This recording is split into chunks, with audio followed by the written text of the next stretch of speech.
எனக்கு மிகுந்த மகிழ்ச்சி. ஹிப்சி சொன்னது மாதிரி ஒரு நீண்ட பயணம். அந்த பயணத்தை பற்றி ஒரு சுருக்கமாக சொல்லிவிட்டு சில நூல்களை பற்றியே நான் சொல்லிவிட்டு நம்ம சொற்பொழிவுக்கு போகலாம். இப்பொழுது உங்களோடு நான் அந்த திரையை பகிர்ந்து கொள்கிறேன். ராமசாமி அவர்களும் கலந்து கொண்டிருக்கார்கள். ரொம்ப மகிழ்ச்சி. நன்றி. மகிழ்ச்சி. அவங்க பேராசிரியர் ஹெப்சி சொன்னது போல நான் போன வாரம் ஒரு பயணம் நம்முடைய திராவிட மொழியில் பள்ளியில ஒரு சொற்பொழிவு ப்ரொஃபசர் சோமசேகரன் நாயர் நினைவு சொற்பொழிவு. அதுல இலக்கண சொற்பொருளும் அகராதி பதிவுகளும் என்பதை பற்றி பேசினேன். அதற்கு பிறகு ஒரு நாள் நம்முடைய கேரள பல்கலைக்கழக மாணவர்களோடும் பிறகு அவர்கள் அங்கு செய்து வைத்திருக்கிற சொல்லடைவுகளை எல்லாம் வலைத்தளத்தில் ஏற்றுகிற ஒரு முயற்சியில் இருக்கிறார்கள். அது பற்றி உள்ள ஒரு ஆலோசனை கூட்டத்திலும் கலந்து கொண்டு அதற்கு அடுத்த நாள் நம்முடைய புலவர் காசுமான் அவர்கள், காசுமான் ஐயா அவர்கள் தொல்காப்பியம், திருக்குறள் உரை, முத்தாரம், கனவோ நனவோ முதலிய நூல்கள் எல்லாம் எழுதிய ஒரு ஒரு சுயம்பான உருவான ஒரு புலவர். அவருடைய நினைவேந்தல் அதில் கலந்து கொண்டு ஊர் திரும்பினோம். அதனால்தான் போன வாரம் உங்களோடு உரையாட முடியவில்லை. இந்த வாரம் நம்ம மறுபடியும் தொடர்வோம். அதுக்கிடையில சில புத்தகங்கள் எனக்கு வந்தன. அதை உங்களோடு ஒரு சிறு குறிப்பாக பகிர்ந்து கொள்ளலாம்னு நினைக்கிறேன். கேரள பல்கலைக்கழகத்துல போன போது அங்க யாரும் புத்தகம் கொடுக்கல. ஆனா இதுல அவருடைய பேராசிரியர் நம்முடைய காசுமான் அவர்களுடைய கட்டுரை தொகுப்பு, அவருடைய கட்டுரைகள் என்ற இந்த நூல், இன்னும் அவருடைய மலர், மூன்று நூல்கள் வெளியிட்டார்கள். அவருடைய நல்ல கட்டுரைகள் அதில் இருக்கிறேன். அதுக்கு நான் முன்னரே கூட எழுதியிருக்கிறேன் கட்டுரைகள். இன்னும் அவரை பற்றி உள்ள ஒரு கருத்தரங்க கட்டுரைகள், அவர் மலர் என்று மிக சிறப்பாக நம்முடைய பேராசிரியர் ஹெப்சி ரோஸ்மேரி, அஜிதகுமாரி, மதிவாணன், துபாயில் இருக்கக்கூடிய அவருடைய மதிவாணன் மருமகன் சொன்னா தங்கை மகன், இவரெல்லாம் சேர்ந்து மிக சிறப்பாக அதை வெளியிட்டார்கள். அந்த நூல்கள் கிடைத்தன. அடுத்தது ஒரு நண்பர் அங்கே ஒரு கொற்றை வளவன் இருந்தார். அவர் அழகிய பூவும் ஆடிடும் பிஞ்சும் என்று சொல்லி ஒரு குழந்தை கவிதை கொண்டு கொடுத்தார். அதுவும் நன்றாக இருந்தது. பிறகு இங்க வந்ததுக்கு பிறகு நம்முடைய பேராசிரியர் ராசாராம் ஆக்கா பெருமாள் என தமிழ் சமஸ்கிருத செவ்வியல் உறவு என்ற இந்த நூல் காலச்சோடு வெளியிட்டிருக்கிறது. பல அரிய கட்டுரைகளுடைய தொகுப்பாக இருக்கிறது. பெரிய நூல். அதை நானும் படித்துக் கொண்டிருக்கிறேன். கடைசியாக வந்தது இந்த புலவர் புராணம். இது பெரிய நூல். புலவர் புராணத்துக்கு நம்முடைய பேராசிரியர் சு வெங்கட்ராமன் ஆராய்ச்சி உரை எழுதியிருக்கிறார். இதை நான் பார்த்து கொண்டிருந்த போது இடையில அந்த உரைகள் மரபுகளை பற்றி பார்த்து கொண்டிருந்தேன். அந்த உரைகள் எழுதுகின்றவர்கள்லாம் பெரும்பாலும் நம்முடைய தற்கால மரபு வழியான புலமையில வந்தவர்கள் எழுதுகிற உரைகள்ல அந்த பொருள்கோள் அமைதியெல்லாம் பார்த்து அன்வயப்படுத்தி கொண்டு கூட்டி பொருள் முடிவு சொல் முடிவு காட்டி உரை எழுதுகிறார்கள். ஆனால் இன்றைய உரையாசிரியர்கள் பலரும் அதுல ரொம்ப முனைப்பு காட்டாமல் ஒரு சுருக்கமான அந்த பாடலினுடைய ஒரு சாரம் போல இருக்கக்கூடிய கருத்துக்களை எழுதி சொல்லுகிறார்கள். அதுல பல செய்திகள் எல்லாம் விடுபடுகின்றன. இது திருக்குறள் உரைகளுக்கும் பொருந்தும். அதனாலதான் நான் அதை சொல்ல வந்தேன். திருக்குறள் உரைகள்ல கூட நிறைய உரைகள் அந்த சொற்பொருள் அமைதியை நோக்கி சொல் முடிவு பொருள் முடிவு காட்டி உரை எழுதுவதில்லை. ஒரு பொதுவாக அவர்களுக்கு படித்தவுடனே தோன்றுகிற ஒரு கருத்தை உரையாக எழுதுகிறார்கள். அதான் இன்றைய தமிழ் புலமை அப்படித்தான் செய்கிறது என்று நினைக்கிறேன். இன்றைக்கு வந்திருக்கக்கூடிய உரைகள், இப்பொழுது அண்மையில ஒரு அறிவிப்பு கூட வந்திருக்கிறது, சங்க இலக்கிய உரைகளை எல்லாம் தொகுத்து ஒரு பெரிய உரைக்களஞ்சியம் போடுகிறார்கள் என்று சொல்லி. அதெல்லாம் வரவேற்கத்தக்க முயற்சி. அதுல என்னென்ன உரைகளை சேர்க்கிறார் என்று தெரியவில்லை. பழைய உரைகளில் எல்லாம் நம்பகத்தன்மை இருக்கும். புதிய உரைகள்ல ஒரு பொது கருத்தை தான் எழுதுகிறார்கள். அதில் கோர்த்து அந்த சொல் அமைதி பொருள் அமைதி காட்டி எழுதுகிறார்களா என்று தெரியவில்லை. இந்த உரை வேறுபாட்டுக்கு நம்ம திருக்குறளே எடுத்துக்கொண்டால் இன்றைக்கு உள்ள திருக்குறள்ல ஒரு உரை வேறுபாடு இருக்கிறது. இரண்டாவது நாம பார்க்கக்கூடிய திருக்குறள்ல இந்த உரை வேறுபாட்டுக்கு நம்முடைய பண்டையோர் அதை நியாயமாக அதை எப்படி கொண்டு கூட்டுவதன் மூலமாக வேறுபாடுகளை காட்டுவதன் மூலமாக உரைய வருகிறார்கள். ஆனால் இன்றைய உரையாசிரியர்கள் அப்படியெல்லாம் நோக்குவது போல தெரியவில்லை. ஒரு புத்தமுதிவாக ஒரு கருத்தை எழுதி கொண்டு போகிறார்கள் அவர்களுக்கு தோன்றுகிறதை. எனவே எனக்கு தோன்றிய ஒரு கருத்து, தமிழ் பாடத்திட்டத்தில் ஒரு டிரான்ஸ்லேஷன் ஒன்று வச்சிருப்பாங்க. டிரான்ஸ்லேஷன் கூட உரை எழுதுதலும் மொழிபெயர்ப்பும் என்று சொல்லி சேர்த்து ஒரு பயிற்சி கொடுத்தா நன்றாக இருக்குமோ என்று எனக்கு தோன்றியது. அதை அடுத்த தலைமுறையில இப்பொழுது தமிழ் புலமைக்கு தலைமை நடாத்துகிற பேராசிரியை ஹெச்சி ரோஸ்பேரி போன்றவர்கள் கவனத்தில் கொள்ள வேண்டும் என்று கேட்டுக்கொள்கிறேன். சரி, இப்பொழுது நம்ம திருக்குறளுக்கு போகலாம். இந்த திருக்குறள் பார்த்தீங்கன்னு சொன்னா எல்லாரும் அடிக்கடி நம்ம சொல்லக்கூடிய திருக்குறள். ஆனால் அதுல சில நுட்பங்கள் இருக்கிறன. அதுக்கு அடுத்த திருக்குறள்லயே ஒரு நுட்பம் இருக்கிறது, அதை நாம் பார்க்கலாம். யாகாவார் ஆயினும் நாகாக்க காவாக்கால் சோகாப்பர் சொல்லொழிக்கப்பட்டு, எல்லாருக்கும் தெரிஞ்ச திருக்குறள். யா காவாராயினும் நாகாக்க காவாக்கால் சோகாப்பர் சொல்லொழிக்கப்பட்டு. காக்க காக்க 4 இடத்துல வந்துருக்கு. காப்பர், காவார், காக்க, காவாக்கால், காப்பர். இது ஒரு வகையான ஒரு உத்தி. அதாவது ஒரு கருத்தை பொதுமைப்படுத்தி சொல்லுவது, திரட்டி ஒரு பொதுமைப்படுத்தி சொல்லுவது என்பது ஒன்று. அதே கருத்தை ஒரு நயம்பட ஒரு ஒரு என்ன சொல்றது, செறிவான சொற்களிலே சுருக்கமாக ஒரு நறுக்கு தெரித்தாற் போல சொல்லுவதுங்கிறது இந்த அற இலக்கியங்களுடைய பண்பு. அதில் குறிப்பாக திருவள்ளுவருக்கு அந்த பண்பு அதிகமாக இருக்கும். எனவே அதில் பார்த்தீங்கன்னு சொன்னா இந்த திருக்குறளில் அதை நாம் பார்க்கலாம். ஒரு அணிநிலையில ஒரு வகையான ஒரு சொற்பின் ஒரு நிலையை நாம் பார்க்கலாம். சரி, அதுல பரிமேலழகர் எப்படி பொருள் சொல்கிறார், மணக்குடர் எப்படி பொருள் சொல்கிறார் பார்ப்போம். இதுல பெரிய வேறுபாடுகள் இல்லை. ஆனால் பரிமேலழகர் பல இலக்கண நுட்பங்களை எல்லாம் சுட்டி காட்டுகிறார். அதை நாம தெரிந்து கொள்வது நல்லது. குறிப்பாக திருக்குறளிலே பரிமேலழகர் உரை வருகிற முறையை கற்று அந்த நுட்பத்தை, அந்த மெத்தடாலஜி என்று சொல்கிறோமே, அந்த உரை எழுதும் முறையை புரிந்து கொண்டால் இன்றைய உரையாசிரியர்கள் எல்லாரும் அது மாதிரி உரை எழுத முடியும். இல்லை என்று சொன்னால் பொத்தம்பொதுவாக அந்த பாட்டினுடைய திரண்ட பொருளை தான் எழுத முடியும். பல சொற்கள் தொடர்கள்லாம் விடுபட்டு போயிடும். வாக்கிய அமைதி பூரணமாக வெளிப்படாது, கருத்து வெளிப்படாது.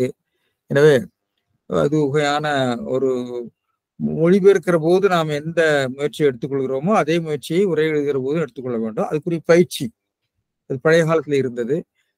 அதை இல்லாமல் போனதுக்கு ஒரு காரணம், நம்முடைய காணாசு போன்றவர்கள்லாம் அடிக்கடி சொல்லுவாங்க, இன்னைய தமிழ் வாத்தியார் எப்ப பார்த்தாலும் பதவர பொழிப்புற சொல்லிக்கிட்டு உருப்படாம பண்ணிட்டாங்க இலக்கிய சுவையில். அவர் சொல்றதுல ஒரு குற்றச்சாட்டுல உண்மை இருந்தது. ஆனால் பதவுரை பொழிப்புரை சொல்வதுங்கிறது ஒரு அடிப்படையான ஒரு ஒரு ஒரு ஒரு பாடத்தை, ஒரு டெக்ஸ்ட்னு சொல்றீங்களா, ஒரு பிரதி என்று சொல்லக்கூடிய பாடலை புரிந்து கொள்வதற்குரிய அடிப்படை. அது இல்லாம எக்ஸ்பிளிகேஷன் ஆஃப் த டெக்ஸ்ட்ங்கிறது இங்கிலீஷ்லயே இருக்கு.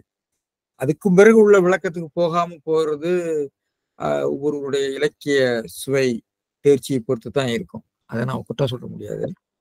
ஆனால் அந்த அடிப்படையை தகர்த்து விட்டார் என்று சொல்ல வேண்டும். இது மாதிரி சில பொத்தம்பொதுவாக சில குற்றச்சாட்டுகளை வீசி எறிந்து விட்டு போய் விடுவார்கள்.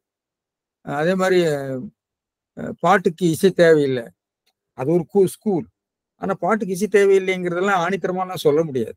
2000 வருஷமா ஓசை ஒழுங்கோடு தான் ஒரு கவிதை என்று கொண்டு வருகிறது. இன்றைக்கு அப்படி எல்லாம் எழுதுறாங்க. இன்றைய இதுல இருந்தாலும் அதுக்கு ஒரு சவமணி அடிச்சு விட்டாங்க. புதுக்கவிதை என்று சொன்னால் அது உரைநடையாக தான் இருக்க வேண்டும் என்று சொல்லி, அது நாம புதுக்கவிதை யாராவது நினைவில் இருந்து சொல்ல முடியுமா? சொல்றது ரொம்ப கஷ்டம். அவ எப்படி அப்ப கவிதையை ரசிக்கிறதுன்னு எனக்கு தெரியல. சரி, அது இருக்கட்டும். எனவே இந்த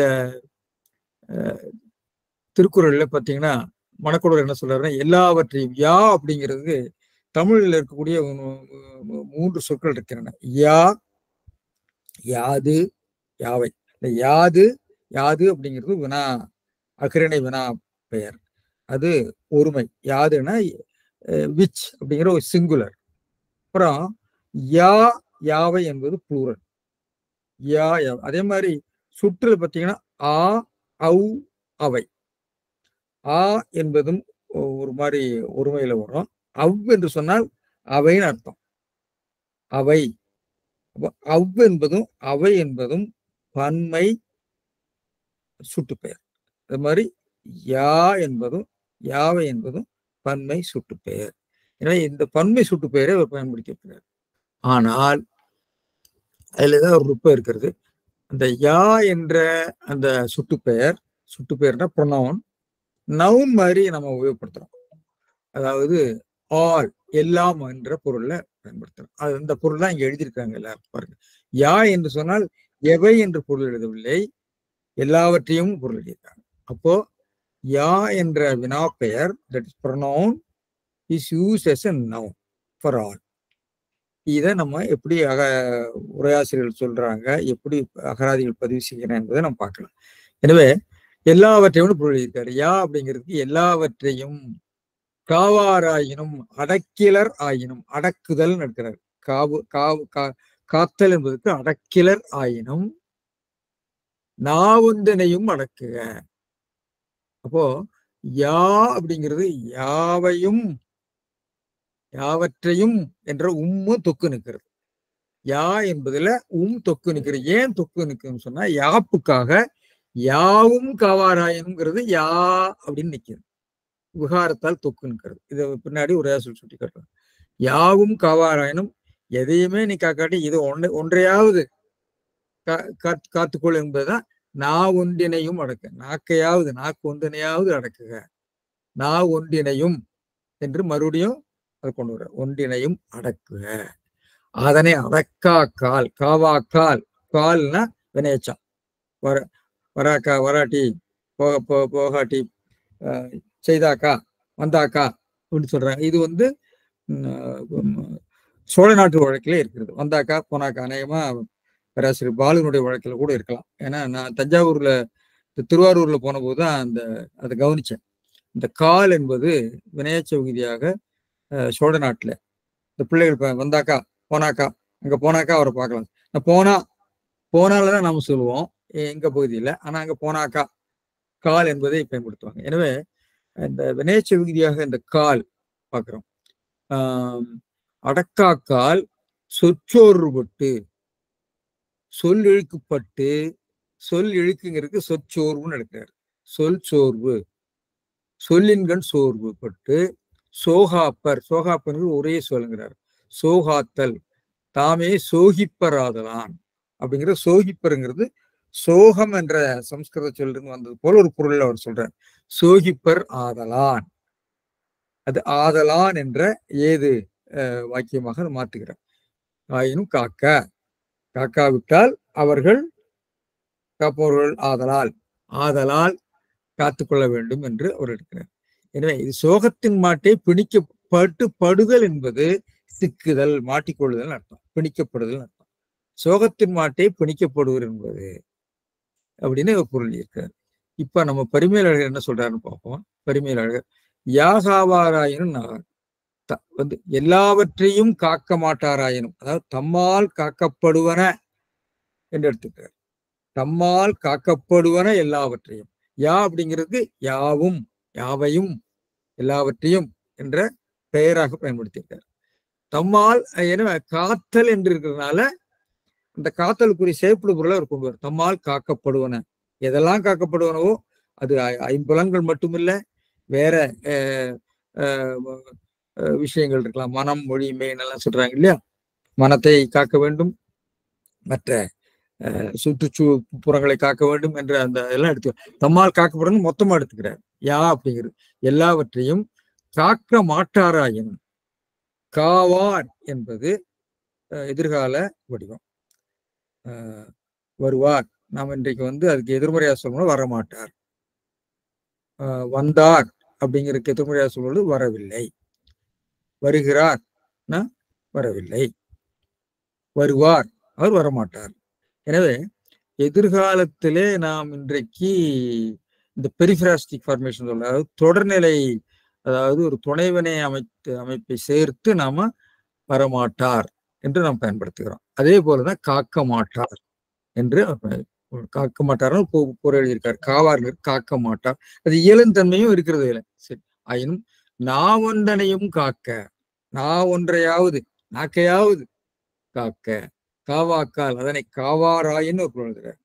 காவாக்கால் அப்படிங்கிறதுக்கு காவாராயின் என்று அடங்காக்கால் அவர் எழுதுறார். இவர் காவாராயின் எழுதுறார். காவாராயின் சொல்லெழுக்கப்பட்டு சோகாப்பர், சொற்குற்றத்தின் கண் பட்டு தாமே துன்புறு. சோகாப்பருங்கிறதுக்கு துன்புறுவர்னு பொருள் எழுதுறார். துன்புறுவர். சொல் இழுக்குங்கிறதுக்கு சொற்குற்றம். சொற்குற்றத்தின் பட்டு அப்படிங்கிறதுக்கு அதுல சிக்கி அங்கிருக்க பொருள் எழுதல, அதன் கண் பட்டுன்னு எழுதியிருக்கிறார். எனவே இதுதான் பெருமையாளர். அதுக்கு விளக்கம் சொல்றாரு. யா என்பது அகிரணை பன்மை வினாப்பெயர். இவ்வளவு அழகா சொல்லியிருக்காரு. இது வினாப்பெயர் அகுது ஈண்டு எஞ்சாமை உணர நின்றது. அதாவது இதனுடைய இரண்டாவது பொருளை அவர் சொல்கிறார்.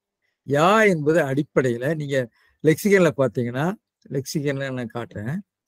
யா அப்படிங்கிறதுக்கு இன்ட்ராகேட்டிவ் பண்ணணும். அதே யாவையும் யாவும் யாவும் இருக்கு. யாவும் அப்படிங்கிறது என்ன? எனவே யாவும் என்ற உண்மை சேர்ந்த வடிவம் ஒரு தனிச்சொல் வடிவம் லெக்சிகலைஸ் ஆகி அதுக்கு அது பெயராக மாறிவிடுகிறது. எனவே சுட்டு பெயர் வெறும் பெயராக மாறிவிடுகிறது. ப்ரொனவுன் நவுனா மாறுது. இதை பரிமையாளர் நுட்பமாக சொல்லியிருக்கிறார். அதனுடைய பொருள் பற்றி சொல்லுகிற போது அழகாக சொல்லியிருக்கிறார். எனவே யா என்பது அகிரணை பன்மை வினாப்பெயர். It's an interrogative pronoun. It is used as a noun. அது எல்லாத்தையும் எஞ்சாமே உணர, எல்லாவற்றையும் ஆல் அப்படிங்கிற பொருளை வருதுங்கிறத சொல்லிட்டார். அடுத்தது இது சொற்பொருள் விளக்கம். அடுத்து முற்றுமை விகாரத்தால் தொக்கது. முற்றுமை அப்படிங்கிறது யாவும் அப்படிங்கிற யாவற்றையும் எல்லாவற்றையும் என்ற உண்மை விகாரத்தால் தொக்கது. இந்த விகாரத்தால் தொகுவது என்பது 3 நிலையில் அமையலாம்னு காரியத்தினக்கவரார் சொல்வார். ஒரு தொடர்ல அல்லது செய்யுள்ள அல்லது ஒரு நம்ம பேசுகிற பேச்சுல சில சொற்கள் தொக்கு வந்துடும். அந்த தொக்கு வர்றதுக்கு 3 நிலையில் சொல்வார். அது பாருங்க.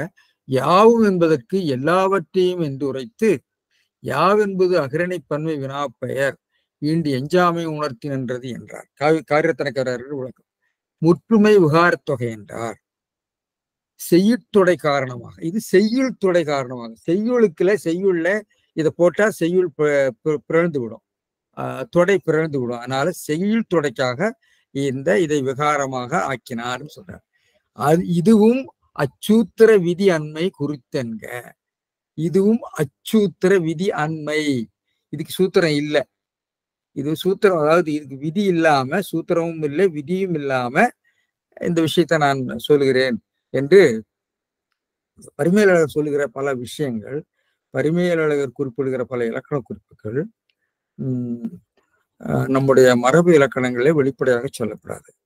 அவை பல வேளைகளில் அவருடைய இலக்கண ஆராய்ச்சியை விளைந்திருக்கலாம், அல்லது வடமொழி போன்றவற்றை பார்த்து அவர் சொல்லியிருக்கலாம். ஒரு உதாரணமா சொல்றாந்தா, இப்போ உடுக்கை இழந்தவன் கை போல, உடுக்கை என்பது ஈண்டு செயற்படு உருள்வேன் என்றது அப்படிங்கிறார். இந்த கை என்பது உடுக்கை என்றால் உடுத்தல் என்ற தொழிலையும் குறிக்கலாம், உடுக்கை என்ற ஆடையும் குறிக்கிற போது செயற்படும். இது ஒரு காரகம். காரக கோட்பாட்டுல தொழிற்பெயர் விகுதிகள் கூட காரக உறவை வெளிப்படுத்தும் என்ற கருத்து பாணினிய இலக்கணத்தில் இருக்கிறது. நம்முடைய தொல்காப்பியர் இது வெளிப்படையாக சொல்லவில்லை, காரகத்தை சொல்லியிருக்கிறார். ஆனால் இந்த கருத்துக்கள் எல்லாம் பின்னாடி இலக்கண கூத்து போன்றவற்றில தான் எடுத்து பேசுகிறார். ஆனால் இதை முதலிலேயே முன்கூட்டியே இலக்கண கூத்துக்கு முன்பு வந்த பரிமேலழகர் பல இலக்கண செய்திகளை, வேறு இடங்களிலிருந்து பெற்ற இலக்கண தெளிவுகளை அல்லது உரைகளிலிருந்து உள்ள செய்திகளை எல்லாம் அவர் சொல்வார். அதுல ஒன்று. அதனாலதான் இதுவும் அச்சூத்திர விதி அண்மை குறித்தென்க. எனவே இதுக்கு சூத்திர விதி இல்லை அப்படிங்கிற. அதுக்கு மேல்வரும் விகாரம் எல்லாம், இந்த விகாரம் 3 வகையில் வரலாம். இன்னொலி, செய்யுட்தொடை, அடிப்பாடு. இவை 3னுள்ளும் அமையும் இடம் அறிந்து அமைத்துக் கொள்க சொல்லியிருக்கார். இது காரியத்திற்கு. இது எங்கிருந்து அவர் எடுக்கிறாருன்னா, இந்த கருத்து நன்னூர் மயிலநாதர் உரையில இருக்கிறது. நன்னூல் மயிலநாதர் உரையில விகாரமாவன பதத்துள் அடிப்பாடும் செய்யுத்துடையும் ஒலியும் காரணமாக வலித்தல் மெலித்தல் முதலியனவாக வருதல். இவை இடைநிலை முதலானவற்றால் முடியாத வழி வருவனவென கொள்க என்று சொல்லி நம்முடைய பகுதி இலக்கணம் சொல்ற போது சொல்வார். எனவே அடிப்பாடுன்னு சொன்னா தொன்று தொட்டு வர்றது, யூசேஜ். செய்யுள் தொடங்கிறதுக்கு யாப்பினுடைய கட்டுப்பாடு. ஒலி இன்னொலி இன்னோசைக்காக வருது. எனவே விகாரம் என்பது இந்த 3 நிலையிலே வரும் என்று ஒரு பாகுபாட்டை மயிலநாதர் பகுபத இலக்கணம் சொல்லுகிற இடத்துல சொல்லியிருக்கிறார். அதை இங்க கொண்டு வந்து காரியரத்ன கவிராயர் விளக்குகிறார். எப்படி ஒரு இலக்கண செய்திகளை இலக்கண விளக்கம் சொல்லக்கூடிய ஆசிரியர்கள் பிற இடங்களிலிருந்து கற்றதை கொண்டு வந்து பொருத்தி காட்டுகிறார்கள் என்பதற்கு இது ஒரு நல்ல உதாரணம். சரி, சோகாப்பர் என்பது ஒரு சொல். அல்லாப்பர் செம்மாப்பர்னு எடுத்துக்காட்டுது சொற்சோதனை. சொற்சோதனைன்னு சொன்னா ஒரு சைட்டேஷன் அர்த்தம். இதுக்கு வேறொரு சைட்டேஷன், வேறொரு எடுத்துக்காட்டு சொல்லியிருக்காரு. சொற்சோதனை சோகாப்பர் மாதிரி அல்லாப்பர்னு இருக்கு, செம்மாப்பர்னு இருக்கு என்று மேற்கொண்டுள்ள உதாரணத்தை சொல்லியிருக்காங்க. எனவே இப்படி ஒரு விளக்கம். அடுத்தது சொற்குற்றம். நம்ம சொற்குற்றம் என்பது ரொம்ப, அதாவது அவர் கிளர்ச்சி ஊட்டக்கூடிய பல கருத்துக்களை ஒரு சுருக்கமா சொல்லிட்டு போவார் பெருமையாளர். சொற்குற்றம்னா என்ன? சொல்லினது குற்றமா? சொல்லினது குற்றம்னா நம்ம சொல்லுகிற சொல் வந்து குற்றமுடைய சொல்னு அர்த்தம். சொற்குற்றம் அப்படிங்கிறதுக்கு நீங்க தமிழ் லெக்சிகன் என்ன பொருள் கொடுத்துருக்குன்னு பாத்தீங்கன்னா, நான் உங்களுக்கு எங்க வச்சிருக்கேன்னு தெரியல.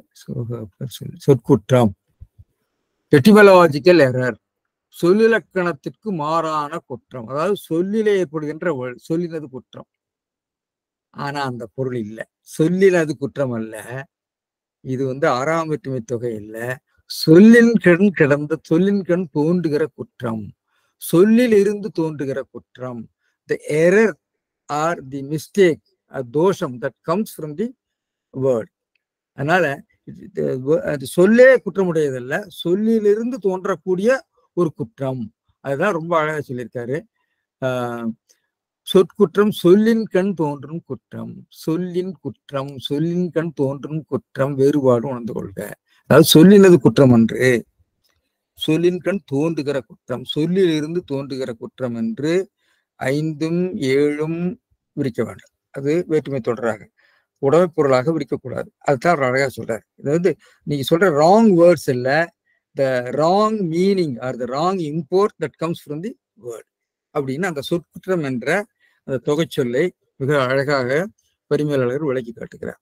அடுத்தது அல்லாப்பர் செம்மாப்பர் என்பன போல சோகாப்பர் என்பது ஒரு சொல். செம்மாப்பர் அப்படிங்கிற சொல் திருக்குறளிலே வருகிறது. அல்லாப்பருங்கிறது இங்க வரல, அல்லாந்துன்னு வரும், பிற இடங்கள்ல வரும். இது சொல்லியிருக்காரு.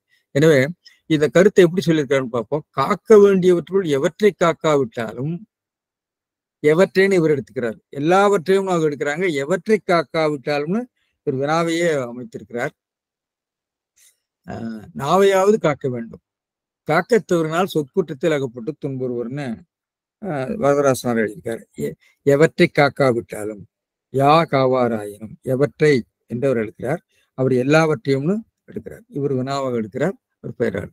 சரி, ஒருவர் எவற்றை காக்காவிட்டாலும், இவர் அப்படி அதே மாதிரிதான் எடுத்திருக்கிறார். எவற்றை காக்காவிட்டால் சாரங்கவாணி நாவினை காப்பாராக, காக்காவிட்டால் சொற்குற்றப்பட்டு வருந்தவர். சரி, இதுல வாக்கிய அமைப்பு எப்படி இருக்குங்கிறது நம்ம மறுபடியும் ஒரு சுருக்கம் பார்த்துக்குவோம். யாவற்றையும் காவாராயினும், யாவற்றையும் காக்க மாட்டாராயினும் நா ஒன்றனையும் காக்க என்பது பரிமேலழகருடைய வாக்கிய அமைப்பு. அதனை காவாராயின் சொல்லொழுக்குப்பட்டு சோகாப்பர் என்று 2 வாக்கியமா பிரிச்சிருக்காரு. இதுல எவற்றையும் யாவற்றையும் அல்லது எல்லாவற்றையும் என்று பொருள் சொல்லும்போது ஐம்பொறிகளில், இந்த ஐம்பொறிகளில் உள்ள இந்த 5 பொறிகளிலே எல்லாவற்றையும் காக்காவிட்டாலும் நாவை காக்க வேண்டும் என்று சொல்லுவார். ஆனா பரிமேலழகர் என்ன பண்றாருன்னா, பரிதியார் என்ன சொல்றாரு, மனம் மொழி மெய் என்று 3 எடுத்துக்கொள்றாரு. அந்த 3ல ஆனா பரிமேலழகர் காக்கப்படுவன யாவையும், அது பெரிய விரிந்த ஒரு பொருள் கொடுக்கிறார். நீ எதையெல்லாம் அடக்க வேண்டும் நினைக்கிறாயோ அந்த அடக்க கூடிய விஷயங்களிலே இது தலை சிறந்தது என்று ஒரு மிக விரிந்த ஒரு பொருளுக்கு அவர் போய்விடுகிறார் பரிமேலழகர். எனவே ஐம்பொறிகள் என்று சிலர் சொல்கிறார்கள், மனம் மொழிமை என்று சிலர் சொல்கிறார்கள். ஆனா பரிமேலழகர் மட்டும்தான் காக்கப்படுவன யாவையும், what ever you want to safeguard, what ever you want control அப்படிங்கிற ஒரு பொருளை அவர் கொண்டு போய்க்கிறார். அதனை கவாராயின் சொல்லொழுக்கப்பட்டு சோகாப்பர் என்று சொல்லி ஒரு பொருள் சொல்கிறார். எனவே சொல்லடைவிலே இந்த விஷயங்களை நான் சொல்லியிருக்கிறேன். அதை சுருக்கமாக சொல்லிட்டு போயிடுறேன். எனவே அகரணி வினா பெயர் யா என்பது அது முற்றுமை விகாரத்தால் தொக்குதுன்னு சொல்லி அதை பெயராக அவர் பொருள் எழுதியிருக்கிறார். காவார் என்பது காக்க மாட்டார் வினைமுற்று எதிர்கால இயலந்தன்மை உணர்த்துகிற ஒரு சொல்லாக வருகிறது. ஆயினும் என்பது வினைச்சம். நான் ஒன்றனையும் நாவையாவது என்று அந்த ஆவது ஒன்றனையும் என்ற ஒரு இது விடுபட்டிருக்கிறது. காக்க வேங்கோல் வினைமுற்று காத்துக்கொள்க என்று அடக்குக என்று சொல்கிறார். கவாக்கால் என்பது வினைச்சம். காவாராயின் காக்காவிட்டால் சரி. சொல்லொழுக்கு சொற்குற்றம் சொல்லின்கண் தோன்றும் குற்றம். சொல்லினது குற்றம் அல்ல, சொல்லின்கண் தோன்றும் குற்றம். பட்டுங்கிறது பிணிக்கப்பட்டு, சோகாப்பர் துன்புறுவர், அல்லாப்பர் போல ஒரு சொல்லுன்னு சொல்லியிருக்காரு. இதுக்கு காசுமான் ஒரு வேற மாதிரி பொருள் சொல்ற. சோ அப்படிங்கிறதுக்கு சிறை என்ற ஒரு பொருள் சோவரணம் என்று வருகிறது சிலப்பதிகாரத்துல. எனவே சிறை காப்பர், சிறையிலே அனுபவிப்பர், வாயை அடக்காவிட்டால் சிறையில போய் அனுபவிப்பர் என்று ஒரு பொருள் சொல்லியிருக்காரு. அது ஒரு ஒரு பார்வை, அவ்வளவுதான் பார்வை என்று பார்க்கிறோம். எனவே இந்த மாதிரி உள்ள விளக்கங்களோடு இதை நம்ம நிறுத்திக்கொள்ளலாம்னு நினைக்கிறேன். இதுல எனவே இந்த யாவர் வருக, யாவர் யாவரும், யாவர் அப்படிங்கிறதுக்கு இந்த ரெண்டு பொருள் இருக்கிறதுங்கிறத நம்ம தற்கால கிரியாகராதி பதிவு செய்திருக்கிறது. யாவருங்கிறது வினாப்பெயராகவும் வந்திருக்கிறது. அதாவது இந்த இலக்கண நூலின் உரையாசிரியர்கள் யாவர் அப்படின்னு இது பெயராக வரும்போது அது பெயர்னு அவர் குறிப்பிடல. வினாப்பெயருக்கிடையே பதிவு போட்டிருக்காங்க, அது பெயர்னு கொடுக்கணும். அனைவர், ஆல் பர்சன்ஸ். விபத்தில் இறந்தவர்களின் குடும்பத்தினர் கதறி எழுத காட்சி யாவர் உள்ளத்தையும் உருக்கியது, எல்லோர் உள்ளத்தையும் உருக்கியது. எனவே இரண்டாம் பொருள் இலக்கண குறிப்பு பெயர் என்று திருத்தம் பெற வேண்டும் என்று நான் குறிச்சிருக்கிறேன். எனவே சொற்குற்றத்தை பற்றி நான் விளக்கிட்டேன். அல்லாத்தல் பார்த்தோம். செம்மாக்கும் என்பது திருக்குறளிலே வருகிறது. அகப்பட்டு யாவாரை காணின் மிகப்பட்டு செம்மாக்கும் கீழ் செம்மாத்தல் என்ற ஒரு சொல் வருகிறது. எனவே இந்த யா என்ற சொல் தொல்காப்பியத்துல மிக தெளிவாக தொல்காப்பியர் சொற்பொருளையும் சொல்லுவார், இலக்கண பொருளையும் சொல்லுவார். யாயின் வினாவும் என்று இலக்கண பொருளையும் சொல்லுவார். யாமர கிளவியும், யான்னு ஒரு மரம் இருக்குது, யா என்ற ஒரு மரம் இருக்கிறது. யா என்பது வினாப்பெயராக இருக்கிறது. யா என்பது அசிச்சொல்லாகவும் வரும். யா என் சினை விசை என்று சொல்வார். எனவே இப்படி உரையாசிரியர்கள் அல்லது இலக்கண ஆசிரியர்கள் இதெல்லாம் தெளிவாக பாருங்க. யாது யா யாவை என்னும் பெயரும் தொல்காப்பியர் அதை லிஸ்ட் பண்ணியிருக்காரு. எனவே யா என்பது திருக்குறளை நிறைய 7 இடத்துல வருகிறது. யா என்ற சொல் பெண்ணி பெருந்தக்க யா உள, யாவை உள, தற்பெண்ணும் திண்மை உண்டாக பெறின், பெண்ணின் பெரும் தக்கவை. இதுல எல்லாம் பெரிய விவாதங்கள்லாம் நடக்கும். பெண்ணை அகரணியில் சொல்லிட்டாருன்னு சொல்லி அதுக்குரிய இலக்கண அமைதியை நம்ம பார்த்து கொள்ள வேண்டும். சரி, நா என்பதை பற்றி ஒரு சின்ன ஒரு கருத்து எனக்கு தோணுச்சு. நா காக்க என்று சொல்லியிருக்கிறார். நான் வழக்கமா நம்ம பேச்சுல வழக்கமாக எப்படி பேசுவோம்னா, அவனுக்கு ரொம்ப வாய் அதிகம், வாய்க்கொழுப்பு, வாய் ரொம்ப மோசம் என்பதே. எனவே சொல்லினுடைய ஆகுபெயராக வாயைத்தான் நம்ம சொல்லுவோம். வாய் துடுக்கு, சொல் துடுக்கு. ஆனால் இது பேச்சுல வாய் என்பது சொல்லுக்கு ஒரு சினையாக பெயராக வருகிறது. ஆனால் திருக்குறளை நாவைத்தான் அவர் குறிப்பிடுகிறார். சினை, நா என்பது வாயினுடைய ஒரு சினை, வாயொரு சினை, வாயினுடைய சினையாக நா வருகிறது, நாக்கு உள்ளே இருக்கிறது. எனவே வாயை குறித்து வாயை குறித்து பேசுறது போது வாய் என்பது ஒரு கண்மேந்திரியங்களாக வரும். ஆனா நாக்கை யாரும் அந்த இந்திரியங்கள்ல சொல்றது இல்லை. நாவ் என்பது சினை, வாயினுடைய ஒரு சினைதான். உலக வழக்கிலே வாய் என்பதுதான் இருக்கிறது. உயர் வழக்கிலே நாவ் என்பது வழங்கியிருக்கலாம் போட்டிருக்கு. இந்த நாக்கு ரொம்ப மோசம்னு சொல்றது உயர் வழக்காக இருந்திருக்கலாம். அவன் வாய் ரொம்ப மோசம் என்று சொல்லுவது ஒரு வேளை இருக்கலாமோ என்று நான் யோசித்தேன். அது எனக்கு தெரியல, பார்ப்போம். வாய் சோறுதல் என்று திருக்குறளிலேயே வருகிறதுன்னு பார்க்கிறோம். எனவே இதோடு இந்த திருக்குறளை நிறுத்தி கொண்டு அடுத்த திருக்குறளுக்கு நாம் போகலாம். அடுத்தது 2வது திருக்குறள்.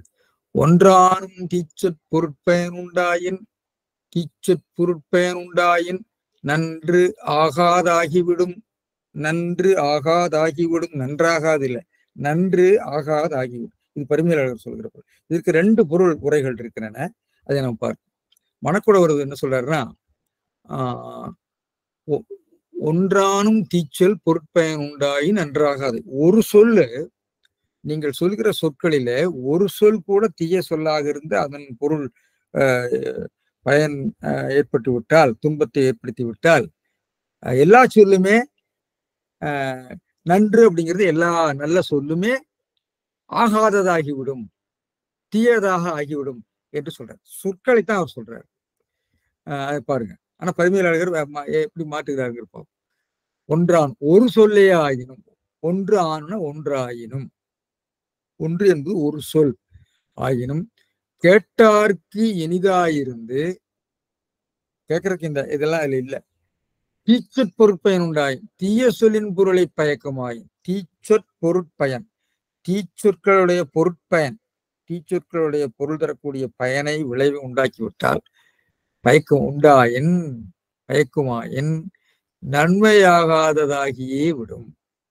நன்மை ஆகாது, ஆகாததுன்னு எடுக்கிறார் போடுறது. நன்மை ஆகாதது ஆகிவிடும். அதாவது ஒரு சொல் தீயவை செய்தால் மற்ற சொற்களும் நல்ல இனிய சொற்களும் பிறவும் நன்மையற்றதாக ஆகிவிடும் என்று எடுக்கிறார். இது சால மொழி கூறினாலும் தீதாமென்றது. இது சால மொழி கூறினாலும் தீதாமென்றது. மிக மிகுதியாக பேசினாலும் நன்றாக பேசினாலும் ஒரு சொல் தீமையாக இருந்தால் எல்லாமே கெட்டு போயிடும். சொல்லத்தான் அவருடைய யூனிவர்ஸா வச்சுக்கிறார், அதனுடைய பொருட்பரப்பை வச்சுக்கிறார். ஆனா பரிமையாளர்கள் அப்படி இல்லை. பாருங்க, தீச்சொல் பொருள் பயனும் ஒன்றானும் உண்டாயின், தீயவாகிய சொற்களின் பொருள்களால் பிறர்க்கு வரும் துன்பம் ஒன்றாயினும் பொருட்பயன், அதாவது தீச்சற் பொருட்பயன் ஒன்றாயினும் உண்டாயின், தீச்சற் பொருட்பயன் ஒன்றாயினும் உண்டாயின், தீச்சொல் பொருட்பயன் ஒன்றாயினும் உண்டாயின், தீயவாகிய சொற்களின் பொருள்களால் பிறர்க்கு வரும் துன்பம், பயன்கிறது துன்பம், ஒன்றாயினும் ஒருவன் பக்கல் உண்டாயின், உண்டாவதாயின், பக்கல் இந்த 7ஆம் வேற்று ஒருவனிடம் நன்று ஆகாது ஆகிவிடும். நன்று என்பது இந்த இடத்துல பெயர், அது வினையடை இல்லை. திருக்குறளை நன்று என்பது வினையடையாக எங்கும் பயன்படுத்தவில்லை. நம்ம அதை பற்றி முன்னாடி பேசியிருக்கோம். நன்றி என்பது பெயர் சொல்லாகவே தான் வருகிறது, அது அடையாக வரவில்லை. இன்றைக்கு நம்ம நன்றா இல்லை, நல்லா இல்லைன்னு சொல்றோம் இல்லையா, அந்த பொருளே இல்லை திருக்குறள்ல. நன்றுன்னு சொன்னா நல்லதுன்னு அர்த்தம், நன்மைன்னு அர்த்தம். நன்று நன்மை ஆகாதது ஆகிவிடும். இந்த நன்மை அந்த சொல்லாலோ அல்லது பிறவற்றாலோ ஏற்படக்கூடிய நன்மை ஆகாதது, தீதாகிவிடும். ஆகாது, அவனுக்கு பிற அறங்களால் உண்டான நன்மை. நன்றுங்கிறது பிற அறங்களால் உண்டான நன்மை, நன்மைன்னு எடுக்கிறார். அது பிற அறங்களால் உண்டான நன்மை. அதாவது மனம் மொழி மெய் என்பதிலே மொழியை பற்றி பேசுகிறார். அப்ப மனத்தாலும் மனம் மொழி மெய்யாலும் ஏற்படுகின்ற பிற அறங்கள், அந்த அறங்களாலே வரக்கூடிய நன்மையும் தீதாகிவிடும், ஆகாது ஆகிவிடும். ஆகாதது, ஆகாததுன்னா என்ன, கெட்டது. தீது ஆகிவிடும், தீது ஆகிவிடும் என்று பொருள் சொல்றார். எனவே இந்த ரெண்டு பொருள் வேறுபாடு ரொம்ப முக்கியமானது. இதுல ஒரு வகையில பட்சாந்திரம் சொல்லுவாங்க, அதாவது வேறு உரை. அந்த உரை பரிமையாளர்களே சொல்கிறார். நீங்க பாருங்க, தீய சொல்லாவன தீங்கு பயக்கும் பொய் குரலை கடிஞ்சொல் என்பார். அவர் என்ன சொல்றாருன்னா, நீங்க பேசுற தீய சொற்களிலே ஒரு கெட்டது, எல்லாமே கெட்டதா தான் இருக்கும், அது ஒன்று ஏற்பட்டு விட்டாலும் கூட, இதைத்தான் அவர் மறுக்கிறார் தண்டவாண தேசிகர். அது என்ன, தீய சொல்லினாலே கெட்டது தானே, அதுல என்ன ஒன்றுன்னு எப்படி சொல்ல முடியும், அதனால பரிமையாளர்களுடைய பொருத்தம் இல்லைன்னு அவர் சொல்றாரு. அதை நாம் பார்ப்போம். தீய சொல்லாவன தீங்கு பயக்கும் பொய் குரலை சொல்றதுன்னா புக்கோள் சொல்றது, கடுஞ்சொல் என்பன ஒருவன் நல்லவாக சொல்லும். பாத்தீங்களா, இது வேறொரு உரையை சொல்றாரு. இந்த உரையோடு நிற்காமல் அவருக்கு இதுல இந்த உரையும் சரியா இருக்கலாம் போல அப்படின்னு ஒரு தோன்றுகிறது. அதுக்கு பேர் பட்சாந்தரம்னு பேரு, வேறு உரை. ஒருவன் நல்லவாக சொல்லும் சொற்களின் கண்ணே ஒன்றாயினும் தீச்சொற்படும் பொருளினது பயன் பிறர்க்கு உண்டாவதாயின் என்று உரைப்பாரும். மனக்கோட ஒரு கருத்தை அவர் சொல்றார். நல்லவாக சொல்லும் சொல்லிலே ஒரு சொல்லாயினும், சொல் ஒன்றாயினும் சொன்னார். அவர் அந்த சொற்களின் பொருள்களால் வரக்கூடிய பொருள் ஒன்றாயினும் இந்த சொல்லின் பொருளாலே வரக்கூடிய பயன் அப்படின்னு எடுக்கிறாரு. இவர் சொல்லையே எடுக்கிறார். ஒன்றாயினும் தீச்சொற்படும் பொருளினது பிறர்க்கு உண்டாவதா என்று உரைப்பாரும் உளர். எனவே மூவா போன்றவர்கள்லாம் பெரும்பாலும் இந்த மனக்கொடர் கருத்தை விட்டு தான் பொருள் சொல்லியிருக்காங்க. பல நல்ல சொற்களையே சொல்லி இருந்தும் அவற்றில் ஒன்றாயினும் தீய சொல்லாய் அதன் தீய பொருட்பயன் உண்டாகுமானால் மற்ற நல்ல சொற்களின் நன்மையும் கெட்டுவிடும். எனவே சொற்களின் நன்மைன்னு எடுக்கிறார். அவர் என்ன நினைக்கிறாருன்னா, பரிமையாளருக்கு நன்மை என்பது எல்லா நன்மையுமே போயிடும். ஒரு சொல்லில் இருக்கக்கூடிய ஒரு தீய பொருள் வந்துவிட்டால் அது எல்லா நன்மைகளையுமே அழித்து விடும் என்று ஒரு விரிந்த பொருளை அவர் சொல்கிறார். சரங்கவாணி அதே தான் சொல்றார். ஒரே சொல்லே ஆயினும் பொருளால் பிறருக்கு துன்பம் உண்டாகுமாறு ஒருவன் சொல்வானாயின் அது நாவடக்கமின்மையை காட்டிவிடும் அவர் சொல்லிட்டு போயிடுறார். சரி, காசுமான் போன்றவர்களாம் மனக்கொடர் உரையை விட்டு தான் சொல்றாங்க. இதனுடைய வாக்கியமைப்பு பார்க்கலாம். எப்படி ரெண்டு பேரும் இந்த பொருள் சொல்ற போது வாக்கியமைப்பை எப்படி அமைக்கிறார்கள். மனக்கொடருடைய இதுல சொல் ஒன்றானும் இனிதாயிருந்து சொல் ஒன்றானும் தீச்சல் பொருட்பயன் உண்டாயி நன்றாகாதது ஆகிவிடும். மூவா மற்ற நல்ல சொற்களின் நன்மையும் எடுக்கிறார். சொல்லின் நன்மை எழுவாய் எடுக்கிறார். மற்ற சொற்களின் நன்மையும் சொல்லின் நன்மைங்கிறது மற்ற நல்ல சொற்களின் நன்மையும். இதே மனக்கொடர் உரை ஒட்டி தான் அவருடைய உரை இருக்கிறது. அதாவது அவருடைய உரையை நீங்க பார்த்தீங்கன்னு சொன்னா பல நல்ல சொற்களையே சொல்லி இருந்தும் அவற்றில் ஒன்றாயினும் என்று அவர் இருக்கிறார். சொற்களிலே தீச்சொற்களின் பயன் உண்டாயின் எல்லா சொல்லும் தீதாய்விடும் என்பதுதான் அவருடைய சாரம். சொற்களிலே தீய சொற்களின் பயன் உண்டாயின் எல்லா சொல்லும் தீதாய்விடும். நீங்க பலவும் கலந்து பேசுகிற போது ஒரு தீய சொல் வந்து விட்டால் அது எல்லாவற்றையும் கெடுத்து விடும். சொற்களை எல்லாம் எல்லா சொல்லினுடைய பயனை கெடுத்து விடும்னு ஒரு பொருள் சொல்றாங்க. பரிமேலழகர் என்ன சொல்றாருன்னா, தீச்சொல் பொருட்பயன் தீயவாகிய சொற்களின் பயன் ஒன்றாயினும் உண்டாயின் இந்த தீயவாய சொற்களினுடைய பயன், தீய பயன், அது எல்லாமே தீய பயனைத்தானே கொடுக்கும். அதுல ஒன்று கூட அப்படின்னு ஏன் சொல்லணும்? தண்டவாளி தீவுடைய கருத்து. தீச்சொற் பொருட்பயன் ஒன்றாயினும் உண்டாயும் ஒன்று அந்த தீய சொற்கள்னால வரக்கூடிய ஒரு தீமை வந்து விட்டால், அதாவது அவர் 3 சொல்றாரு இல்லையா, அந்த பொய், குறளை, இன்னாச்சொல், கடுஞ்சொல் என்ற 3 சொற்கள்ல அதனால ஒரு தீமை உண்டாகி விட்டாலும் போதும் பிற அறங்களானாய நன்மை நன்றாகாது ஆகிவிடும். நன்மை அப்படிங்கிறது நன்றுங்கிறது நன்மை ஆகாது, தீது ஆகி, ஆகாதது தீதாகி தீது ஆகிவிடும். தீச்சொல்லும் பொருளும் காரணமாக பிற அறங்கள் கெட்டுவிடும். தீச்சொல்லும் அதன் பொருளும் காரணமாக பிற அறங்களும் கெட்டுவிடும் என்று பரிமேலழகர் சொல்கிறார். அப்ப பரிமேலழகரே சொல்கிற வேறு உரைக்கு பட்சாந்திரம் இப்பதான் நம்ம முன்னாடி சொன்னதுதான். ஒரு நல்லவாக சொல்லும் சொற்களின் கண்ணே ஒன்றாயின் தீச்சொற்படும் பொருளினது பயன் பிறருக்கு உண்டாவதாயின் என்று உரைப்பார்முலர்ங்கிறத நம்ம முன்னாடி சொன்னோம். எனவே பரிமேலழகருக்கு 2 அர்த்தமும் ஏற்றுக்கொள்ளலாம் போலதான் இருக்கிறது. பட்சாந்தரமாக இன்னொரு உரையாக சொல்லி நிறுத்தி விட்டார். அவர் ஒத்துக்கொள்கிறாரா என்பது சில உரைப்பார்முலர் என்று உரைக்கலாம் என்று சொல்லுவார். என்று உரைப்பினும் அமையும் சொன்னா அது அங்கீகரித்ததுன்னு அர்த்தம். அதாவது 3 வகைத்துல உரை அமையலாம். ஒன்று அர்த்தாங்கீகாரம், பட்சாந்திரம், தூஷணம்னு 3 சொல்லுவாங்க. அதாவது அர்த்தாங்கீகரம்னா பாதி ஒத்துக்கொள்ளுதல், பட்சாந்திரம்னா வேறு உரை, இன்னொன்று மறுப்பு. இதுல இவர் வேறு உரையாகத்தான் இதை சொல்லியிருக்கிறார். இது ஒத்துக்கொள்ளுகிறாரா என்பது தெளிவாக இல்லை. சரி, இது வைமுக விளக்கம் என்ன சொல்றாருன்னா, ஒருவன் தான் சொல்லுகிற மெய்யாகிய சொல் புறங்கூறாத சொல் இன்சொல் என்னும் இந்நல்ல சொற்களிடையே பொய், கோள், கடுஞ்சொல் என்கிற தீய சொற்களுள் ஒன்றை கலந்து சொல்வானானாலும் முன்னும் பின்னும் சொல்லுகிற நல்ல சொற்களால் வரும் நன்மை முழுவதும் தீமையாம் என்பது நல்ல சொல்லையும் தீய பயன் தராமல் சொல்க என்றவாறு என்று சொல்லி அதுக்குரிய சாரப்பொருளை சொல்லுகிறார். பிறகு இந்த நான் முன்பே சொன்ன மாதிரி மனக்குடவர் முதலியோர் உரைதான் இருக்கத்தக்கது. அதாவது சொற்களிலே தீய சொல்லிலே ஒன்று தீமை பயந்தாலும் என்று சொல்வது பொருத்தமாக இல்லை. தீய சொல்லலாம் எல்லாமே தீய சொல் தானே என்று தேசிகர் மறுக்கிறார். நல்ல சொற்களிலே ஒரு சொல் தீமை பயத்தால் மற்ற சொற்கள் நன்மை பயவாது என்ற கருத்து தான் சரி. தீச்சல் ஒன்று பொருள் பயத்தால் அது எல்லா அறங்களையும் சிதைக்கும் பரிமேலழகர் சொல்றது பொருந்தாது என்பது இவருடைய கருத்து. பரிமேலழகருடைய பொருள் விரிந்த நன்மைகளை பேசுகிறது. இந்த நன்மை என்பது சொற்களினுடைய நன்மை அல்ல, பிற அறங்களுடைய நன்மை என்று பார்க்கிறோம். பிறர் உரை சொற்களை மட்டும் நினைக்கிறது. அதாவது அவருடைய பிறர் உரைகள்ல சொல் தான் முக்கியம்.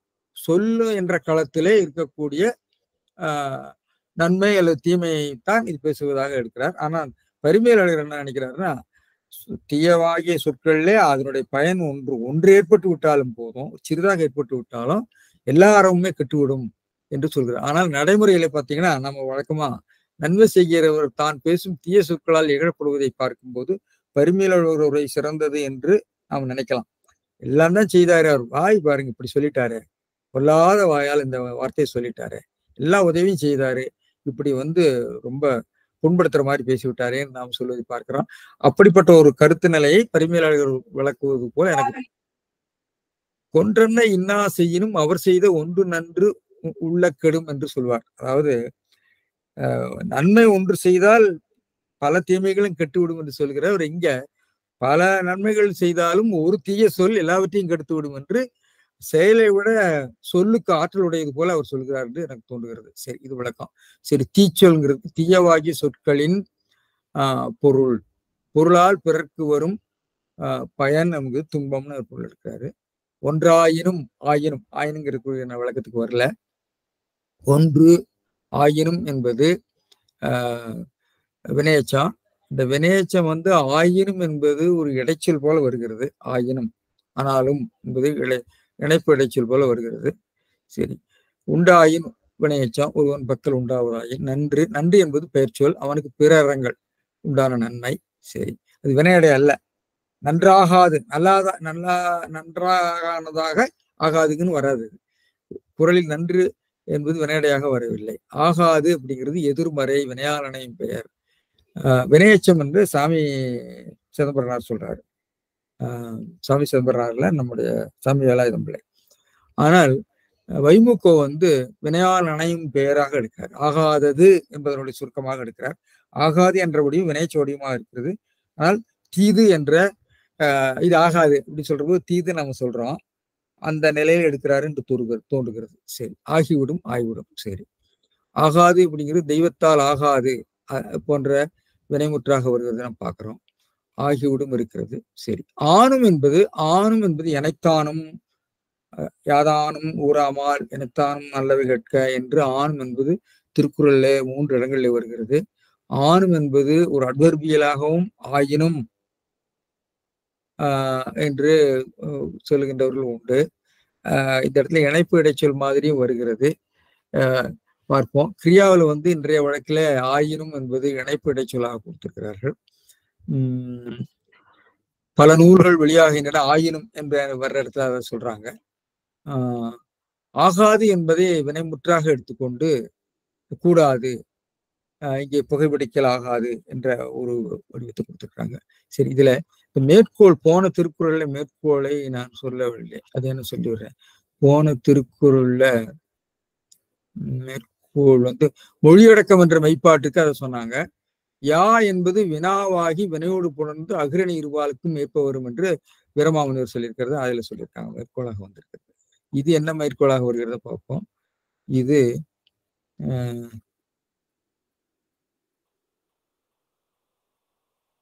எச்சராடிக்கிற ஆயினும் என்பது ஆணும் என குறைந்து நின்றது என்பதற்கு மேற்கோள். இலக்கண வழக்கத்தையே சொல்றாங்க. கல்லாடனார் இது 2 விதமா சொல்றாரு. ஆணும் என்பது வினைச்சமாகவும் இருக்கலாம், இடைச்சொல்லாகவும் இருக்கலாம். ஆணும் என்பது செய்ய நெச்ச பொருள் ஒரு இடைச்சொல் என்றாவது, ஆயினும் என்பதன் இடைக்குறை என்றாவது கொள்க என்று சொல்லி கல்லாடனார் தொல்காப்பிய சொல்லதிகார உரையில சொல்லியிருக்கிறார். இதுல வரக்கூடிய அந்த பொய்யே குறளை கடுஞ்சொல் அப்படிங்கிறது மணிமேகலையில வந்திருக்கிறது. பொய்யே குறளை கடுஞ்சொல் பயனில் சொல் என்று சொல்லில் வரக்கூடிய 4 குற்றங்களை பற்றி பேசுகிறார். மணிமேகலை இதே ஒரே பகுதி 2 இடத்துல திரும்ப வந்திருக்கிறது.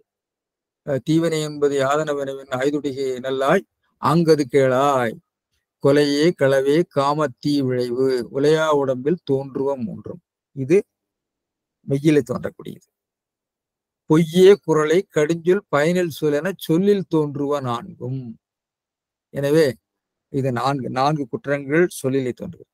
வெகல் வெருளல் பொல்லா காட்சி என்று உள்ளந்தனின் உறுப்பன 3, அது உள்ளத்திலே தோன்றக்கூடிய தீகுகள்.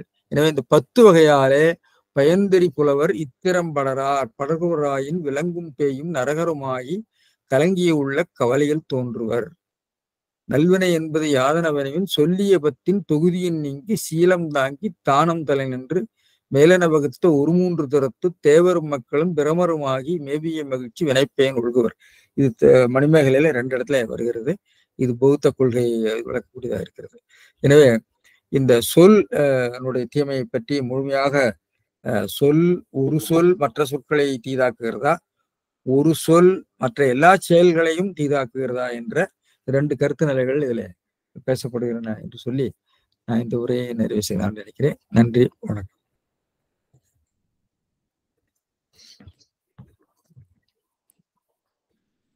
ஐயா வணக்கம். அமெரிக்காவிலிருந்து ராமசாமி, மிக்க மிக்க நன்றி. மிகச்சிறந்த இலக்கண ஆர்வலர்களுக்கு எப்படி திருக்குறள் இலக்கணம் இருக்கிறது நீங்க 94 பதிவுகளுக்கு மேல வந்துருச்சு. பலருக்கும் ஆய்வு செய்வர்களுக்கும் பயனுள்ளதாக இருக்கும். வேற திருக்குறள் அன்றாட வாழ்வியல் கடைபிடிக்க வேண்டும் என்ற வாழ்வியல் நூலாக இருப்பவர்களுக்கு இப்படி ஒரு கோணம் இருப்பது என்பதை நீங்க வெளிச்சம் போட்டு காட்டின பிறகுதான் அது நன்றாகவே அவங்களுக்கு புரியும். இந்த இணைப்புல இருக்கிற அனைவரும் ஒரு பெரிய தமிழ் அறநெறி விருந்து உண்ட மாதிரி இருக்கு. உங்களுடைய முயற்சிகளுக்கு உங்களுடைய நேரம் எல்லாத்துக்கும் நன்றிங்கய்யா. உங்களுக்கு இந்த பதிவு எல்லாருக்கூடையும் பகிர்றதுதான் இப்ப எப்படி ஏற்கனவே சமைத்த உணவை சாப்பிடுவதற்கு ஆள் இல்லைனாக்க குளிர்சாதன வட்டியில போட்டுட்டு அடுத்த நாளைக்கு கொடுக்குற மாதிரி பதிவுகள் இந்த 94 95 பதிவுகளும் நண்பர்களுக்கு பகிர்ந்துட்டு இருக்கங்கய்யா. பல பேரும் ஓஹோ இப்படி கூட இது இருக்கா, நான் எப்பவுமே பார்த்தது இல்லை, ஆகாபாராயனும் நாகாக்க காவாக்கள் சோகாப்பர் சொல்லிலுக்கு பற்றுன்னு சொல்லிட்டு நான் வாழ்க்கையில் கடைபிடிக்கிறது. இது எப்படின்னா ஒரு கை தொலைபேசி, அதை எப்படி கண்டுபிடித்தார்கள் என்பதை பற்றி யாருக்கும் கவலை இல்லை, அதை எப்படி பயன்படுத்தணுங்கிற மாதிரி மிகச் சிறப்பான கருத்துக்களை அவர்கள் சிந்திக்கும் வகையில் இவ்வளவுலாம் இலக்கணம் இருக்கு அப்படிங்கறத சாதாரண மனிதர்கள் அறிந்து கொள்வதற்கு இது ஒரு ஒரு அருமையான தளமா இருக்குங்கய்யா. மறுபடியும் இந்த இணைப்பில் இருந்திருப்பவர்கள் அனைவருக்கும் சார்பாகவும் என் சார்பாகவும் நன்றியை தெரிவித்துக் கொள்ளுங்க ஐயா. நன்றி, வணக்கம்.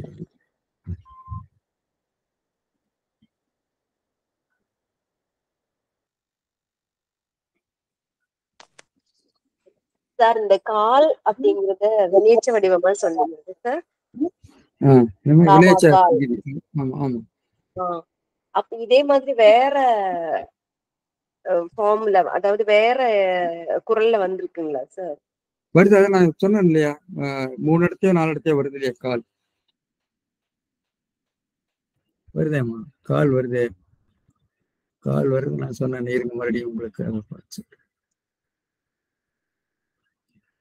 கால் திருக்குறள்லயே கால் வினைச்ச விதியா வருகிறது.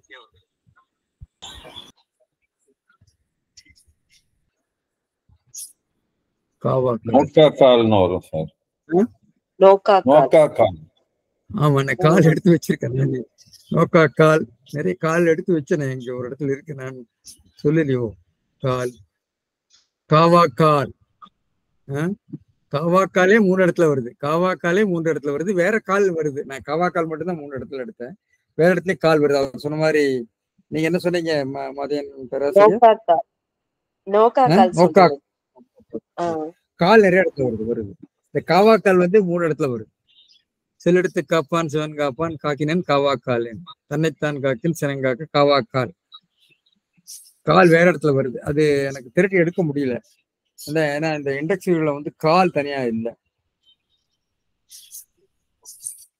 அந்த கால் அதிகமாக பயன்படுகிற ஒரு வினைச்ச விதியாக திருக்குறள் இருக்கிறது. இடத்துன்னு வரும், அது மொத்தத்துல பார்க்கணும். வேற ராமானுஜ சார் ஏதோ கேட்க துணிந்தாருன்னு நினைக்கிறேன். இல்ல சார், ஒரு அந்த காவாக்கால் அந்த இது நிறைய வருது. நானும் ஞாபகம் வருது. அதாவது இந்த நாக்கை காக்குறது மத்த காக்குறத விட இருக்கிறதுலே ரொம்ப ரொம்ப கஷ்டமான ஒரு விஷயம். அதனாலதான் அதை முதன்மைப்படுத்தி எதை காப்பாத்தினாலும் பரவாயில்ல, முதல்ல நாக்கை காப்பாத்து. நம்ம பேச்சு சொல்லுவோம் இல்லையா, நாக்கு நீளுது அவனுக்கு வாய் நீளம். வாய் தான் வருது, நம்ம நாக்கு அதிகம் சொல்றது இல்லைன்னு நினைக்கிறேன். சொல்ற மாதிரி எனக்கு தெரியல. நம்முடைய இமேஜில பாத்தீங்கன்னா நாக்கை விட வாய் தான் அதிகமா வரும். வாய் ஒருவேளை பாமரர்களுக்கு சொல்லப்பட்டதோ? அதான் நான் சொல்லியிருக்கேன். பொது வழக்கில், உலக வழக்குல வாயும், ஒரு இலக்கிய வழக்குல நாக்கு சொன்னாங்களோ அப்படின்னு ஒரு சின்ன யோசிச்சு பாருங்க. எனக்கு தெரியல, இது ஒரு நுட்பமான ஒரு சாதாரணமா பேசும்போது ரொம்ப படிச்சவங்க கிடையாது, சாதாரண காமன் பீப்புள் அவங்க பேசும்போது ஏய் நாக்கு அடக்கி பேசு அப்படிதான் சொல்லுவாங்க. நாக்கு இருக்கு சரி. ஆனா வாய் அடக்கி பேசுதான் அதிகமா இருக்கும்னு நினைக்கிறேன். இல்ல, ரெண்டும் இருக்கு, ரெண்டுமே சினானிம்ஸ் தான். வாயு நாக்கு ரெண்டையுமே, நாக்க அடக்கு வாயா இருக்கு. இன்னொன்னு இவனுக்கு வாய் நீளம், அந்த இடத்துல நாக்குன்ற பொருள் தான், பட் வாய் சொல்லு இந்த மாதிரி வரும். வணக்கம் ராஜேந்திரன். ஒரு தீய சொல் எவ்வளவு நாக்கு அதிகமா இருக்கு, ஆங்கில மொழியில நாக்கு அதிகமா இருக்கு. நாக்கு வச்சுதான் நிறைய இருக்கு. ஆமா, அவ நாக்கு வச்சுதான் நிறைய இருக்கு. நாக்குல நரம்பு இல்லாதவன், நாக்குல அது நாக்கு வாய்ங்கிறத விட நாக்கு தான் அதிகமா இருக்கு. ஆமா, நாக்கினில் இனிப்பு வைத்து நெஞ்சில் நஞ்சு வைத்து. ஆமா, நாக்கு தான் அதிகமா இருக்கு. அதாவது சொல்லுக்கு பேசுறதுக்கு நாக்கு தான் அதிகமா இருக்கு. நாக்கு நிறைய அப்படியா? தெரியல, யோசிச்சு பாருங்க. எனக்கு தெரியல, நான் திடீர்னு யோசிச்சேன். நிறைய நான் நாக்கு மோசம்னு சொல்லுமா, வாய் மோசம்னு சொல்லுவேன். தொகுத்து பார்க்கலாம். நம்ம வாயை வச்சு எவ்வளவு மாதிரி நம்ம சொல்றோம், நாக்க வச்சு எவ்வளவு சொல்றோம், தொகுத்து வேணா பார்க்கலாம். ஐயா, இது ராஜேந்திரன் சொல்லுங்க சார். ராஜேந்திரன் சார் சொல்லுங்க. வணக்கம், சொல்லுங்க. வணக்கம் ஐயா. இது இப்ப உரணினும் தோட்டியால் ஓரைந்தும் காப்பான்னு சொல்றாரு. நீங்க இப்ப சொன்ன மாதிரி இந்த ஓரைந்தும் காப்பான்னு வள்ளுவரே சொல்லிருக்கும் போது, ஓரைந்துங்கிறது மெய்வாய் கண்மூக்கு போயிடுது. பொறிகள் ஐந்தும் காப்பான் அப்படின்னு சொல்லி போயிடுது. அப்புறம் இன்னொரு இப்ப பேசும்போது சொன்னீங்க, சிலெடுத்து காப்பான் சினங்காப்பான்.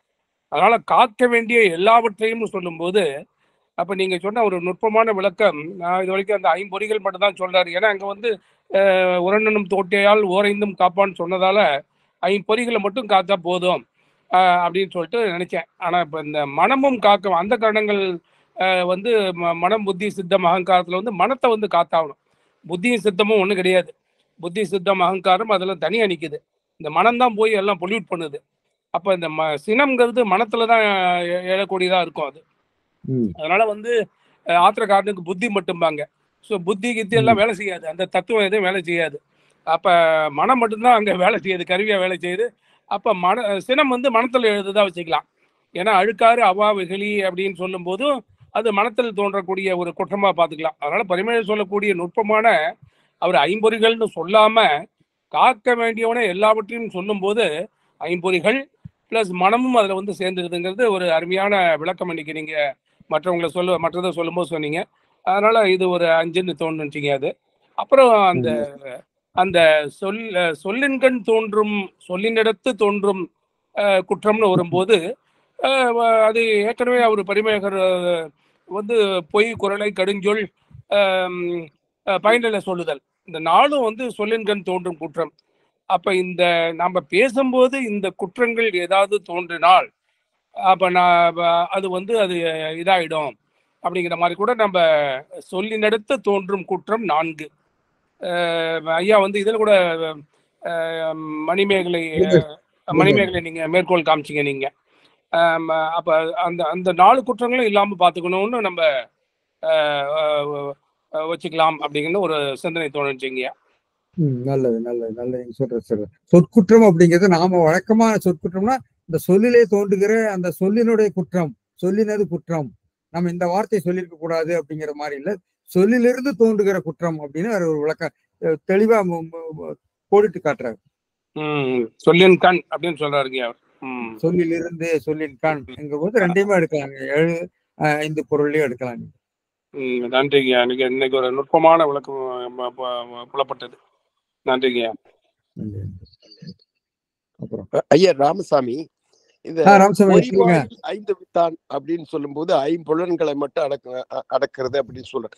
அப்ப அவங்க ராஜேந்திரன் ஐயா சொன்ன மாதிரி சினம் இந்த கோபம், வெகுளாமை இதெல்லாம் வந்து இதை பற்றி தனியா பேசினாலும் அது கண்ணுக்கு தெரிகிற பொருள் இல்லாததுனால அதை வந்து இதுல சேர்த்துல. ஆனா அதனுடைய விளைவுகள் இப்ப வந்து எல்லாமே அடக்கி இருந்தாலும் வந்து நீங்க சினத்தினால வந்து எல்லாமே நாக்குனால நீங்க வாயின்னு சொன்னா கூட கோபம் வந்தாலும் எல்லாமே வந்து கண்ணுல காமிக்கிறது, உடல் மொழியில காமிக்கிறதுங்கிறத விட நாக்கு தான் வந்து காமிக்குது. இந்த ஐம்புலனுக்கு அப்பாற்பட்டதுதான் இதெல்லாம் கண்ணுல பார்க்க முடியாதுங்கிறதுனால பொறிவாயில் ஐந்தபித்தான் பொய்தீர் ஒழுக்க நெறி நின்ற நீர். அது வந்து இந்த ஐம்புலங்களையும் அடக்கலாவே மீதி அதனால் வர்ற வந்து இப்ப நீங்க ஒரு ஏதோ ஒரு எடுத்து மறைச்சு வந்து ஒரு காற்றை நிறுத்தி விட்டீர்கள் என்றால் காற்றினால் வர்ற நன்மைகள் போற மாதிரி இந்த ஐம்புலன்களை அடக்கி விட்டால் வந்து மீதி எல்லாமே வந்து அதுக்குள்ள இருக்கிறதுனால அதை வந்து ஆறாவது ஒரு இதா எடுத்துக்கலையா அப்படின்னு ஒரு எண்ணம்ங்க எனக்கு. ஒரு கேள்வியா தான் நான் கேட்கிறேன். நன்றி. அதாவது வந்து உங்களுக்கு வந்து கண்மேந்திரியம் ஞானேந்திரியம்னு சொல்றாங்க. அதுல வந்து இந்த மெய்வாய் கண்மூக்கு செவியெல்லாம் ஞானேந்திரியத்துல வரும். கண்மேந்திரியத்துல வந்து வாக்கு, பாணி, பாயு, உபத்தம் என்று சொல்றாங்க. இப்போ வாக்கு, பாணி, பாயு, உபத்தம் என்று சொல்லக்கூடியதுல ஃபங்க்ஷனல் தான் சொல்றாங்க. அதுல வாக்கை கொண்டு வர்றாரு. வாக்குங்கிறது வாய்க்கு சமமா சொல்றாருன்னு நான் நினைக்கிறேன். நாக்கு சொல்லலை. அதனால ஃபங்க்ஷனல் எலிமெண்ட் வந்து வாயில வந்து அதிகமா செயல்படுறது நாக்கு தான் நினைக்கிறேன். தெரியல, நம்ம யோசிக்கலாம். அதெல்லாம் யோசனைக்கு ஒரு கருத்து உங்கள் முன் வைக்கிறது தான். வாக்கு, பாணி, பாதம், பாயு, உபத்தம் என்று 5. பாயு அப்படிங்கிறது வந்து குதம், நம்ம ஆனஸ். உபத்தம்ங்கிறது ஜெனிட்டல் ஆர்கன்ஸ், ஜனனேந்திரியம்னு சொல்றாங்க. வாக்குங்கிறது வாயின்னு எடுத்துக்கொள்ளலாம்.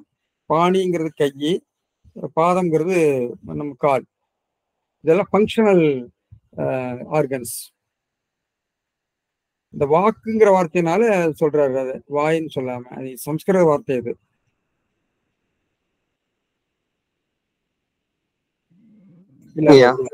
ஒரு இமேஜரியில எதை வந்து இப்ப ஆங்கிலத்துல ராமானுஜா இருக்காரான்னு தெரியல. ஆங்கிலத்துல டங்க் அப்படிங்கிறது அதிகமா சொல்லுவாங்கன்னு நினைக்கிறேன். பிரெஞ்சுல தெரியல, கிருஷ்ணா நாகரத்ன சார் தான் சொல்லுவாங்க. நாக்க சொல்றாங்களா வாய சொல்றாங்களான்னு. ஹோல்ட் யுவர் டங் தான் சொல்றாங்க. ஹோல்ட் யுவர் மவுத் சொல்றது இல்ல. இங்க ரெண்டையும் சொல்றாங்க சார்.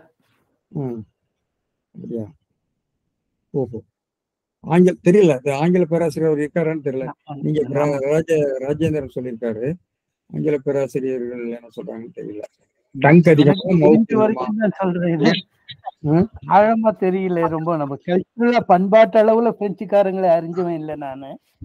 இல்ல இருந்தாலும் நீங்க அந்த படிக்கிறீங்க இல்லையா, படிக்கிறத வச்சுதான் சொல்றேன் நான். இல்ல 2 பேரும் கூட இருக்க போகுது. Hold your tongue, shut up your மவுத்னு சொல்றாங்க இல்லையா, ரொம்ப வேகமா 2 பேர் இருக்குங்க. இருக்கு. வணக்கங்க. தமிழ்ல வாயோட தாங்க சொல்லுங்கிறது வாய்ச்சொல் அந்த மாதிரி திருக்குறள்லயே வந்திருக்குங்க. நாக்கு வருதான்னு பாக்கணுங்க. நாக்கு அப்படிங்கிறது நாச்சொல்ங்கிறது மாதிரி வரல, ஆனா வாய்ச்சொல் வருதுங்க. வாய்ச்சொல் தான் வருது. வாய்ச்சொல் தான் வரும். நான் சொன்ன திருக்குறள் வாய்ச்சொல் தான் அதிகமா வருதுன்னு சொன்னேன். நாக்கு சொல்லுன்னு வரல, வாய்ச்சொல்ல தான் வருது. சொல்ல போகுது. ஆனா நாக்க அடக்குங்கிறதா இவர் சொல்றாரு. வாய்ச்சொல்னு வரும்போது கூட பரிமேக பல இடங்கள்ல சொல்லுனாலே வாயாலதான் சொல்றது. அதனால விதப்பு கிளவி வாய்ங்கிறது வேண்டா கூறினார்லாம் சில இடத்துல பொருள் எழுதுறாருங்க. வாய்ங்கிறது தேவையில்ல, சொல்லுனாலே போதும் அப்படிங்கிற மாதிரிலாம் சில குறள் எழுதுறாரு. அதனால பாக்கணுங்க, நாக்கோட சொல்லு சேர்ந்து வர்ற மாதிரியான அந்த சொல் இணைவுகள் ரொம்ப அரிதாதாங்க இருக்கு. ஐயா, வாய் இருந்து நாக்கு இல்லைன்னா பயன் இல்லையா? நாச்செற்று விக்குள் மேல் வாராமல் இல்லையா?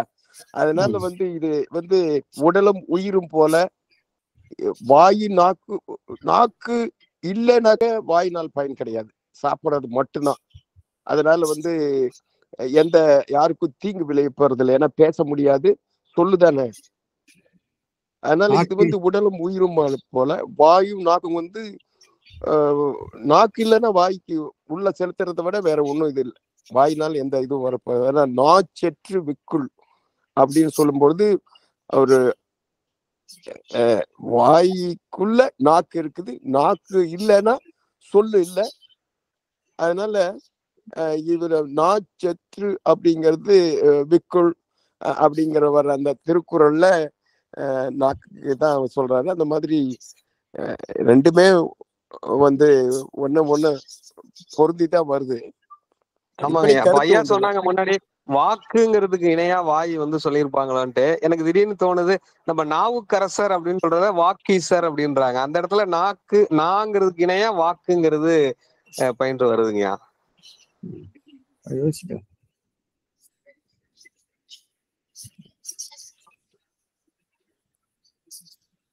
சார் இதுல சொல்லுங்க சார், சொல்லுங்க. அதுல லெக்சிகன்ல இந்த நாக்கோட சேர்ந்து வர்ற பதிவுகள் தான் நிறைய இருக்கு. நாக்கு தடித்தல், தப்புதல், தவறுதல், நாக்கு நரம்பற்று, நாக்கு திருந்துதல், நாக்கு நீளுதல், நாக்கு நீட்டுதல், புரட்டுதல், விழுதல், இந்த மாதிரி நிறைய சொல் நாவோட சேர்ந்து வர சொற்கள்லாம் நிறைய இருக்கு. வாயோட சேர்ந்து வருகிற சொல் அவ்வளவா இல்ல லெக்சிகன். சொற்சேர்க்கையில வந்து உங்களுக்கு அது சொற்சேர்க்கையில இதுதான் கூடுதலா இருக்கு. நாவு இல்லையா, நாக்கு விழுந்து போச்சு, நாக்கு செத்து போச்சு சொல்லுவாங்க.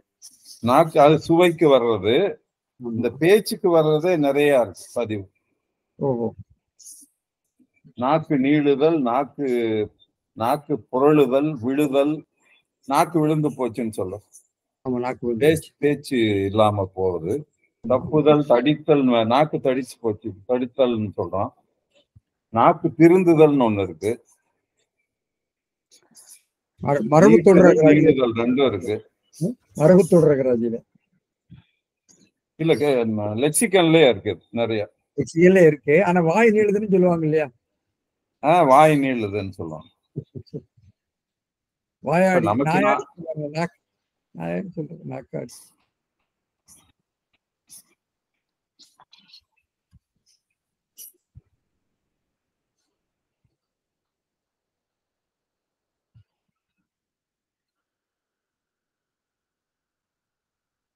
சார் வணக்கம் சார். வணக்கம். யாரு? நான் சசிகலா சார். நாவுக்கரசரை பத்தி சொல்லும்பொழுது ஐயா எனக்கு கூட 4000 திவ்ய பிரபந்தத்துல ஒரு பாடல் வரி ஞாபகம் வந்தது. அதுல பாத்தீங்கன்னாக்கா, வாக்கு தூய்மை இல்லாமையினாலே மாதவா உன்னை வாய் கொள்ள மாட்டேன் அப்படின்ற ஒரு வரிகள் இருக்கு. அதுலயும் பார்த்தோம்னாக்கா அந்த வாய் சொற்கள் அந்த நாக்குக்கும் அந்த வாய்க்கும் வேறுபடுத்தி சொல்ற முறையை நம்ம அறிந்துக்கலாம்னு நினைக்கிறேன். இந்த ஓட்டத்துல அதை பார்க்கலாம்னு நினைக்கிறேன். பார்க்கலாம். நிச்சயம்.